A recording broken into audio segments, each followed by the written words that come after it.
Hello everyone, welcome to FOC classes. आज की video में हम स्टोरी टेलिंग थ्रू डेटा इस चैप्टर को कवर करने वाले हैं वन शॉट रिवीजन की फॉर्म में for class 12 artificial intelligence code 843 board exams. So let us start the video.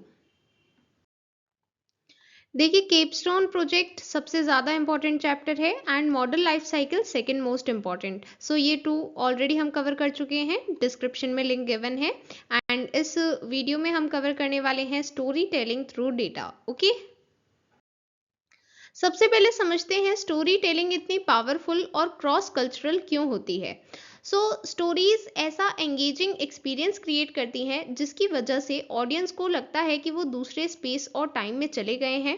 जैसे सपोज करते हैं कि आपको कोई हॉरर स्टोरी सुनाता है, तो वो सिर्फ आपको स्टोरी सुना रहे हैं बट फिर भी आपको कुछ फील होगा एंड इवन आपको बाद में भी लगता रहेगा कि आपके आसपास कुछ हो रहा है, कुछ एक्टिविटी हो रही है, बट एक्चुअल में कुछ नहीं हो रहा होता। एंड आपको ऐसा क्यों लगता है? क्योंकि वो चीज़ें आपके माइंड में बैठ गई हैं, आपके लिए उस स्टोरी ने ऐसा एक्सपीरियंस क्रिएट कर दिया है जिसकी वजह से आप चीज़ों को इमेजिन कर रहे हैं, ऐसी चीज़ों को जो एक्चुअल में एग्जिस्ट नहीं करती, बट क्योंकि उस स्टोरी ने अपना ऐसा एंगेजिंग एक्सपीरियंस बना लिया था, इस वजह से आपको ऐसा लग रहा है कि ये सभी एक्टिविटीज सच में हो रही हैं, जबकि ऐसा होता नहीं है। ये किस चीज़ का इम्पैक्ट है? ये स्टोरीज का इम्पैक्ट है। स्टोरीज से अभी तो मैंने ये सिर्फ आपको समझाने के लिए एग्जाम्पल लिया हॉरर स्टोरी का, बट कुछ स्टोरीज अच्छी भी होती हैं। कुछ स्टोरीज से हमारे अंदर कम्युनिटी बिलोंगिंगनेस एंड आइडेंटिटी का सेंस भी आता है, राइट? एंड इसी रीज़न की वजह से हम स्टोरी टेलिंग को एक पावरफुल एलिमेंट कंसिडर करते हैं जो ग्लोबल नेटवर्किंग को एनहांस करता है। एंड कैसे एनहांस करता है? क्योंकि इससे हम कल्चरल डिफरेंसेस के बारे में अवेयरनेस स्प्रेड कर सकते हैं एंड क्रॉस कल्चरल अंडरस्टैंडिंग को एनहांस कर सकते हैं। मीन्स एक दूसरे को कल्चर को हम अच्छे से समझें, हमारे बीच क्या डिफरेंस है, हम उसको प्रमोट करें, उसे रिस्पेक्ट करें कि ठीक है, हमारा ये कल्चर है, सामने वाले का ये कल्चर है। एंड इसलिए स्टोरी टेलिंग हमारे इंडिजीनियस कल्चर का एक इंटीग्रल इंपॉर्टेंट पार्ट बन चुका है। ओके, स्टोरी टेलिंग को पावरफुल बनाने के लिए कुछ फैक्टर्स हैं। सबसे पहले हम फैक्टर्स को यहाँ पर नोट डाउन कर लेते हैं एंड फिर इनको डिटेल में डिस्कस करते हैं। तो क्या क्या फैक्टर्स हैं? It's attribute to make information more compelling, then second the ability to present a window in order to take a peek at the past, then third to draw lessons, and fourth to reimagine the future. यहाँ पर हम क्या बात कर रहे हैं कि अगर स्टोरी टेलिंग को पावरफुल बनाना है तो इसमें क्या क्या फैक्टर्स इन्वॉल्व हैं। तो इसमें सबसे पहले ऐसे एट्रीब्यूट्स हैं जो इन्फॉर्मेशन को ज़्यादा कंपेलिंग बनाते हैं। मीन्स ज़रूरी नहीं है कि पूरी स्टोरी इंटरेस्टिंग होती है, बट उसमें कुछ पार्ट, कुछ स्पेसिफिक पार्ट ऐसा होता है जो उस स्टोरी को एंगेजिंग बनाता है, जिसकी वजह से जो ऑडियंस है वो एंगेज रहते हैं, स्टोरी को पूरा जानना चाहते हैं। एंड एक ऐसी एबिलिटी जिसकी हेल्प से हम सामने वाले को बता सकते हैं कि एग्जैक्टली पास्ट में क्या हुआ है, वो उस चीज़ को इमेजिन कर सकता है। हमें ऐसी स्टोरी बतानी है जो सामने वाला विजुअलाइज कर सके एंड इससे वो मॉरल लेसन्स भी ड्रॉ कर सके, मीन्स कुछ समझ सके एंड फ्यूचर को री इमेजिन कर सके कि अगर ये नहीं हुआ होता तो क्या होता, एंड वो उस चीज़ को री इमेजिन कर सके। ये हमारा फोर्थ फैक्टर है। ओके, स्टोरी टेलिंग अल्टीमेटली क्या कर रहा है? स्टोरी टेलिंग सभी लोगों को एम्पावर कर रहा है, कनेक्ट कर रहा है and facilitates openness for embracing differences. Means सभी के डिफरेंट ओपिनियंस होते हैं, बट सभी डिफरेंट ओपिनियंस को एक्सेप्ट करते हुए, सभी के लिए ओपन रहते हुए स्टोरी टेलिंग सभी के डिफरेंसेस को एक्सेप्ट करता है। Okay, A well-told story is an inspirational narrative। एक ऐसा इंस्पिरेशनल नैरेटिव जो हर तरह की ऑडियंस को एंगेज रखे, वो कहीं से भी हो, किसी भी कल्चर से हो, सभी ऑडियंस को एंगेज रखे एंड ऐसा इम्पैक्ट करे जो सिर्फ डेटा की हेल्प से पॉसिबल नहीं है। मीन्स अगर हम सिर्फ डेटा को लेंगे उसकी हेल्प से इतना इम्पैक्ट नहीं क्रिएट कर पाएंगे जितना एक वेल टोल्ड स्टोरी कर सकती है। यहाँ पर हम बेसिकली बेसिकली ऐसे डेटा की बात कर रहे हैं जो सिर्फ basically raw collection of facts है, मतलब हमने सिर्फ फैक्ट्स को कलेक्ट कर लिया है बट उसे स्टोरी में कन्वर्ट नहीं किया है। तो ऐसे डेटा को अगर बताया जाए तो वो उतना इम्पैक्ट क्रिएट नहीं करेगा जितना एक वेल टोल्ड स्टोरी करेगी। सो डेटा परसुएसिव हो सकता है बट उतना नहीं जितना स्टोरीज ज़्यादा परसुएसिव होती हैं। एंड स्टोरीज इस वे को चेंज करती हैं कि हम किस तरह से डेटा के साथ इंटरेक्ट कर रहे हैं। मीन्स अल्टीमेटली डेटा तो वही है बट हम उसको ट्रांसफॉर्म करते हैं। मीन्स फैक्ट्स सेम है बट वो जो बताने का तरीका है वो हम ट्रांसफॉर्म करते हैं, उसे एंटरटेनिंग बनाते हैं, एंगेजिंग बनाते हैं। थॉट प्रोवोकिंग मीन्स जो सामने वाले के थॉट्स को प्रोवोक कर सके, ये उसे सोचने पर मजबूर कर सके कि ये क्यों हुआ या फिर ये ऐसे ही होना चाहिए था। सो ये चेंज को भी इंस्पायर करता है। ओके, सो अल्टीमेटली यहाँ से हमें ये समझ में आया कि डेटा उतना इफेक्ट क्रिएट नहीं कर सकता, उतना इम्पैक्ट क्रिएट नहीं कर सकता जितना एक वेल टोल्ड स्टोरी कर सकती है with the help of narrative. Okay, हर एक डेटा पॉइंट कुछ इंफॉर्मेशन होल्ड करता है। मीन्स हर एक डेटा पॉइंट में कुछ इंफॉर्मेशन होगी एंड हो सकता है कि वो इतनी क्लियर ना हो या फिर वो इंफॉर्मेशन तो क्लियरली मेंशन्ड है बट उसका कंटेक्स्ट डेफिशिएंट है। मीन्स हम उसका कंटेक्स्ट इतने अच्छे से नहीं जानते। सो ऐसे में हमें डेटा विजुअलाइजेशन में प्रॉब्लम आ सकती है। हो सकता है कि जो डेटा हमें गिवन है हम उसको मिस इंटरप्रेट कर ले, हो सकता है इंटरप्रेट सही से भी कर ले बट मिस इंटरप्रिटेशन के भी चांसेस यहाँ पर रहते हैं। बट अगर हम उसी चीज को, उसी डेटा को स्टोरी के फॉर्म में बताते हैं तो स्टैटिस्टिक्स और नंबर्स के कंपैरिजन में ज्यादा एक्शन देखने को मिलता है। मींस जो इम्पैक्ट है वो ज्यादा देखने को मिलता है।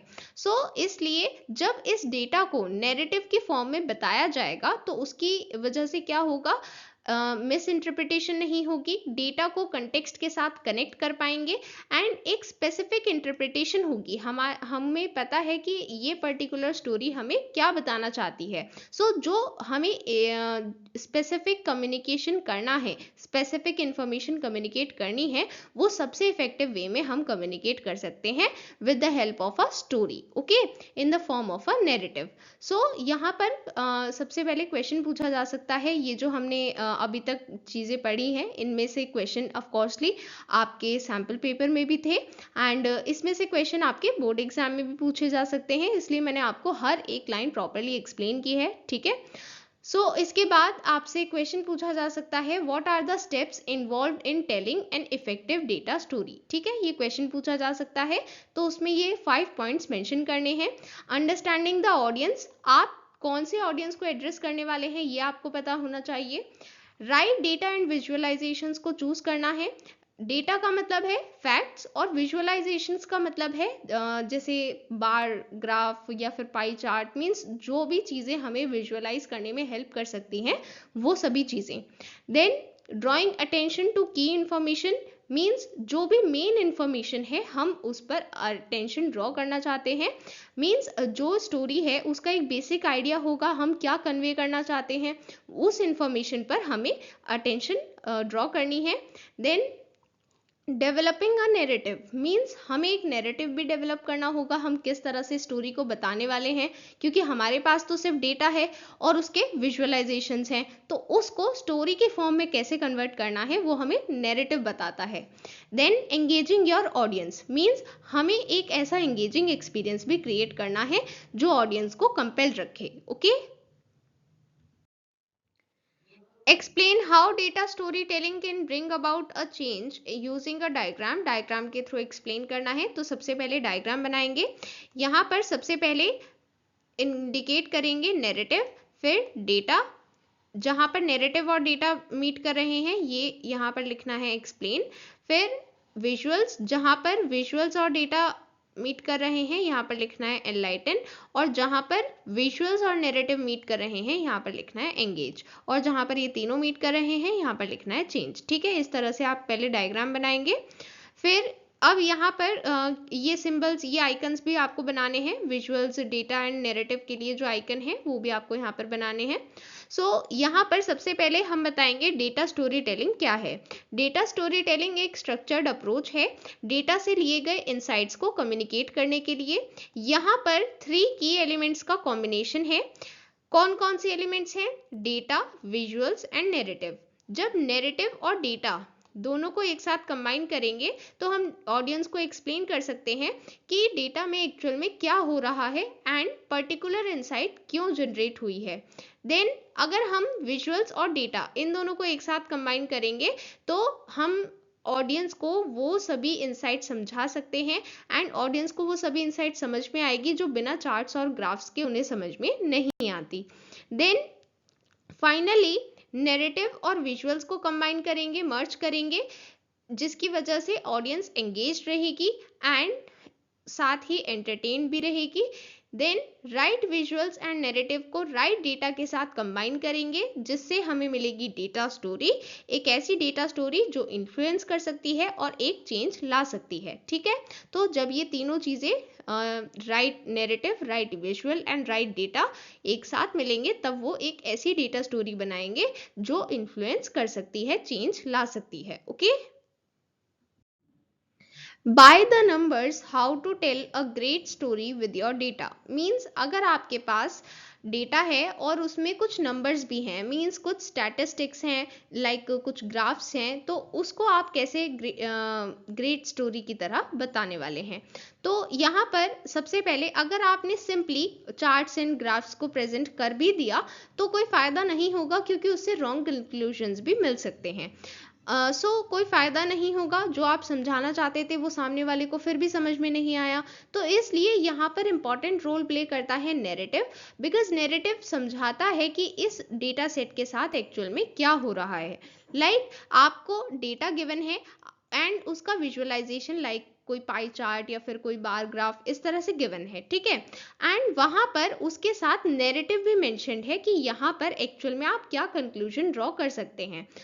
उसकी हेल्प से सामने वाले को क्लियरली आपकी इंफॉर्मेशन समझ में आ जाएगी। बट अगर नैरेटिव मिसिंग है तो हो सकता है कि सामने वाला कुछ और डिफरेंट कंक्लूजन ड्रॉ कर ले। ठीक है, यहाँ पर narrative offers a context and meaning. Means हम डेटा को कंटेक्स्ट के साथ रिलेट कर सकते हैं, जो डेटा है उसका एक मीनिंग निकाल सकते हैं कि इसका क्या मीनिंग है, इसकी क्या रेलेवेंस है, एंड सभी चीज़ों के बारे में हमें एक क्लैरिटी मिलती है with the help of narrative. A narrative shows the audience where to look and what not to miss. Means हमें सबसे ज़्यादा किस चीज़ पर फोकस करना है, सबसे ज़्यादा इंपॉर्टेंट इंफॉर्मेशन कौन सी है, ये चीज़ हमें नैरेटिव बताता है एंड यही चीज ऑडियंस को एंगेज्ड भी रखती है। ओके, गुड स्टोरीज सिर्फ डेटा से इमर्ज नहीं होती हैं, उसमें हम डेटा रिलेशनशिप्स को भी इन्वॉल्व करते हैं। ठीक है, तो यहाँ पर हम विजुअलाइजेशंस और नैरेटिव्स की बात करते हैं। ठीक है, इसके बाद हमें ऐसे स्टेप्स की बात करनी है जिससे गिवन डेटा सेट में कंपेलिंग स्टोरीज फाइंड की जा सकती हैं। एंड ये क्वेश्चन हमने सैम्पल पेपर में भी कवर किया था। तो यहाँ पर 4 स्टेप्स गिवन हैं जिसकी हेल्प से आप कंपेलिंग स्टोरीज फाइंड कर सकते हैं डेटा सेट में। स्टेप 1, सबसे पहले आपको डेटा कलेक्ट करना है, ऑर्गेनाइज करना है, फिर डेटा विजुअलाइज करना है, then examine data relationship and create a simple narrative embedded with conflict. Okay, then next and last topic, यहाँ पर 4 मार्क्स का क्वेश्चन बन सकता है।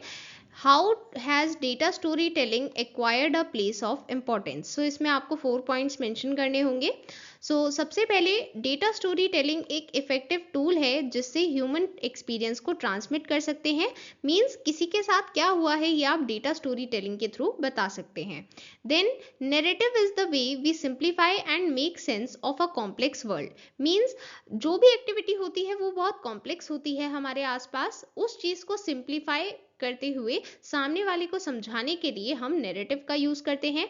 नैरेटिव के थ्रू हम कंटेक्स्ट भी समझा सकते हैं कि जो हमने बताया है ये किस कंटेक्स्ट में है।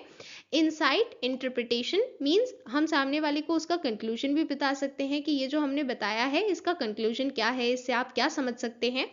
All the things that make the data meaningful. Means अब डेटा सिर्फ रॉ फैक्ट्स नहीं रह गए हैं, अब हम उनसे मीनिंगफुल इंफॉर्मेशन भी निकाल सकते हैं एंड ज़्यादा रिलेवेंट बन गया है वो डेटा एंड इंटरेस्टिंग भी बन गया है।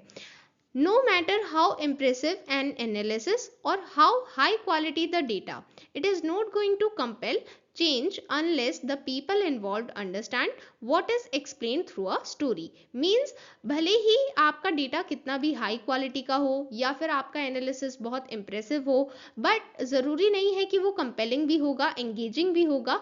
एंड वो कब एंगेजिंग बनता है? जब लोग उसे समझते हैं। एंड कैसे समझते हैं? Through the story. Okay, so stories, ऐसी स्टोरीज जिसमें डेटा और एनालिटिक्स भी होते हैं, ये ज़्यादा कन्विंसिंग होती हैं, बिकॉज यहाँ पर सामने वाला वेरीफाई कर पाएगा कि जो आपने कहा या फिर जो आपने बताया है क्या ये सही है, ये उस चीज़ को वेरीफाई कर सकता है with the help of data and analytics. But अगर आप सिर्फ पर्सनल एक्सपीरियंस बताएंगे स्टोरीज के थ्रू, तो वो इतना कन्विंसिंग नहीं होगा, क्योंकि वहाँ पर डेटा और एनालिटिक्स प्रेजेंट नहीं है। ओके,